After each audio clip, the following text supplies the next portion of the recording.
So I did something fairly out of character the other day, and I went and attended an actual social event. I went to an art exhibition where I didn't know any of the artists, but I do know the people who run the exhibitions. And even though I'm older and I'm approaching 40 and I know that, I can attend social occasions and I'm not going to be very awkward, I'm not going to have too much social anxiety. The fact that I haven't been to a social event in a few weeks, or maybe a few months actually, I could really feel this sense of anxiety coming over me in terms of sweating palms and telling myself I should just stay home. I don't feel like going out. And I really had to tell myself that this is a social group that you actually like. And I had to actually go and force myself to attend it. I actually got myself dressed and I told myself, okay, well, I'm not going to drive, so that at least the idea that there's beer at this event will hopefully get me to the door. And of course, I also told myself that, even if you don't want to go, why don't you just head halfway there, or go to the city, or go to the door, and before you even enter, you can go home if you want. I gave myself that out. It's a little trick I play on myself. And I ended up having a pretty good time. I talked to new people. I talked to my friends. I went out drinking and I felt relaxed, and we had our usual deep and odd conversations. We laughed. I kept drinking until after midnight and I went home, and I felt a little bit better the next day because I'd socialized. I mean, I used to struggle so much more with this when I was in my 20s, and it was actually traveling that really helped me learn who I was. And it reminds me of going to the US in 2008, which was my first time traveling by myself. And the motivation to traveling was to see this girl from Madrid who was staying in Chicago. And of course, I spent a few days in a hostel in LA and I make some friends there, but then I go to Chicago and I see her. But after a few days of being with her, she wants me to move on, and she doesn't want to. She was supposed to come with me to New York, or at least she invited me to the US and told me that we'll go to New York together and eat a bagel. And then she didn't want to do that. And me being me, I was like, oh, that's fine, hiding the pain. And then I go to New York and I mope around. And then I go to Montreal, and then I mope around in Canada. And it was around this time that I started feeling very depressed and very down. It was very nice being in Montreal, and I was exploring and I was listening to music and I was reading and I was taking photos, but I was feeling very down. And I remember I had this day where I spent the morning and lunchtime on Mount Royal, and I used to just walk around aimlessly in the mountain there, which is like this city mountain that Montreal's based on, Mont Royal, I think. Tell me if I'm wrong. And I decided to go to a biosphere. I must have read somewhere that there's a biosphere in Montreal, and I thought, okay, that's my focus for now. I'm going to go and find a biosphere. And I remember getting there and it was closing soon. So I just remember getting very depressed and like wondering, what am I even doing in Montreal? My whole plan was to be in Chicago with this woman that I love, and instead I'm here in Montreal looking for a biosphere that I don't want to go to that's closed anyway. And I remember sitting in the train station and just sitting there and refusing to get on any trains, and just having this wash of sadness over me that stopped me being able to move. I was just getting so sad. And it was also making me feel bad that I was put on this mission by the girl in Chicago to go and meet many different girls. I think she was finding I was a bit immature and I needed to have, she said I have to have crazy experiences with many, many women. And I guess I thought to myself, I guess I could, but I never felt like I should. I never felt like doing that. And of course, by the time I'm in Montreal, I've basically decided, no, I'm going to walk around alone and I'm going to mope around alone because it's authentic to who I am. But of course, what ends up happening is I'm sitting in this train station feeling depressed and kind of catatonic. And I remember feeling like I can't move. And I made this deal to myself that I need to cheer up because I'm traveling in Montreal and I only have 3 weeks to enjoy this trip. So I told myself that I'm going to go back to my hostel. There were all these people in the hostel and I was avoiding socializing, right? But I told myself I have to go back to the hostel and I have to talk to people. And that was my new mission I was putting myself on. So what I did is I went and got on the train and I went to the area in Montreal that my hostel was in. And I went back to the hostel at about 6 p.m. As usual, I probably didn't eat any food and forgot to eat because that's the kind of young INFP that I was. And I started talking to people. They were all watching some TV show and sitting on couches. And I introduced myself to some guy next to me. I said, my name's Peter, I'm from Australia. And I remember it was just very easy to talk to everyone after I did that small move. I remember just a few hours going and everyone was talking. And I just felt part of a group. And it significantly lifted my spirits. and I felt way better. Who would have thought? Now, I also remember actually that night there was a young guy working for the hostel. He was like, in hostels, they've got like a guy sometimes who'll just be there to take people out partying. And this guy looked about my age. He was in his early 20s, but I think he was already going bald, possibly from the amount of testosterone that he had in him, because he wanted to go out meeting beautiful Montreal girls, and he was organizing for a group of us guys to go out drinking and meeting girls. And he handed us all condoms to take with us. And of course, I made an excuse and I went to bed early. I went and climbed on top of my bunk bed, I remember, and just it was a bit hard to sleep at that early hour, but I forced myself to go to sleep, and I refused to go out trying to pick up girls because, first of all, I guess that just seemed a little bit not me. And secondly, it was the kind of thing that the INFJ Spanish girl in Chicago had told me to do, to go and meet girls. I think even in New York, actually, when I was staying in Harlem, I was in a hostel and I met some guys from Hamburg,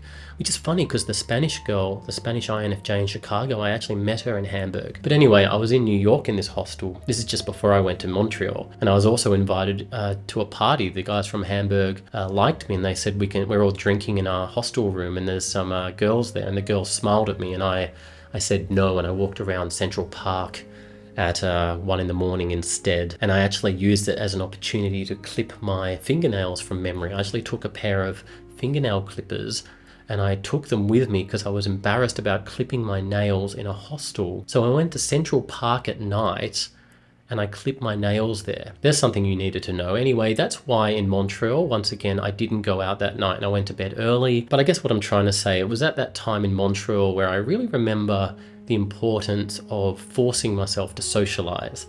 And then when I went to San Francisco after that, I met a guy from Swindon in the UK. He was 18 or 19 years old, and I got on so well with him. I remember feeling like, wow, that once again, I was feeling a bit down in San Francisco because I was in a pretty bad area in San Francisco. And then I met this guy and all of a sudden I'm having a great time. But he's the guy who told me he wanted me to go hitchhiking with him down the coast of California, which would have been pretty wild. But then I showed him photos of me and the INFJ from Spain, and then he said, wow, these are so romantic, you've got to go back to Chicago.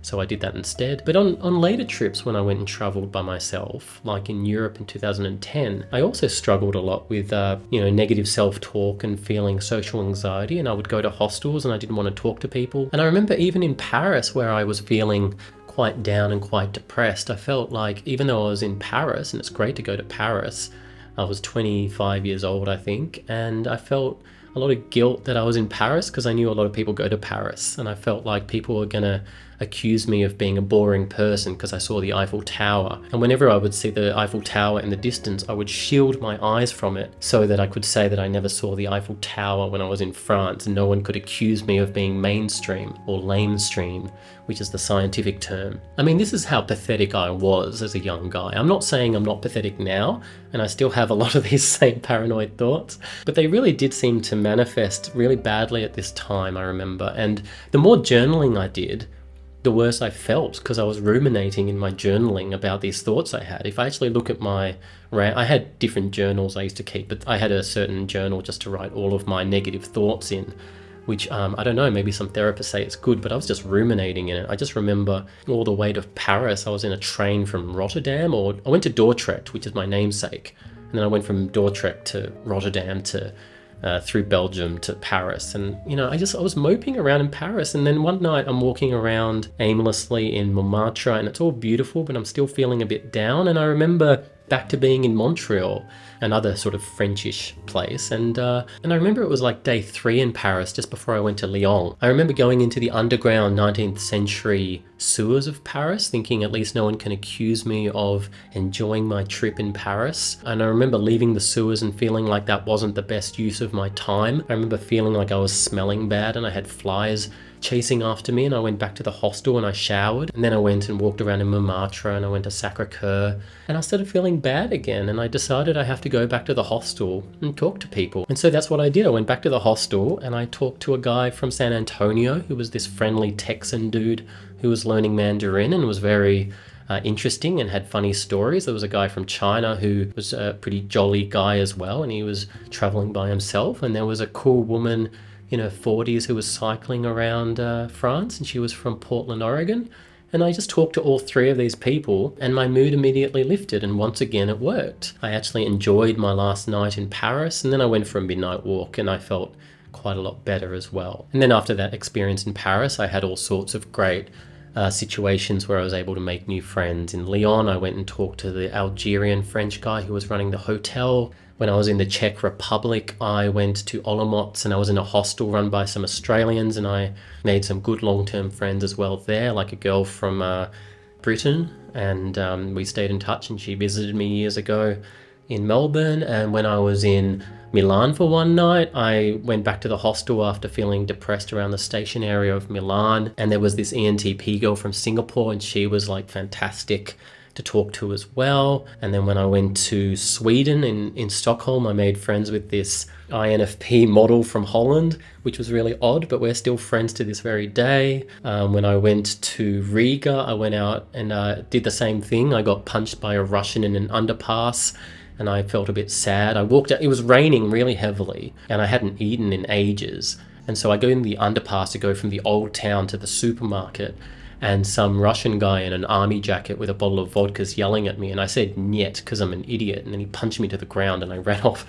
And I went into the supermarket and I looked for something to cheer myself up, and I thought, chocolate cake. So I bought the chocolate cake, went through and went back outside to eat it in the rain. And when I went to eat the chocolate cake to try and cheer myself up after getting attacked by a Russian guy in Latvia, I find out that the chocolate cake is just pumpernickel, which is not the same as a chocolate cake. And even though I could enjoy pumpernickel now, as a 25-year-old, it certainly was not a chocolate cake. And I don't think anyone who has been watching my videos for the past 2 years would seriously tell me that I'm wrong in stating that fact.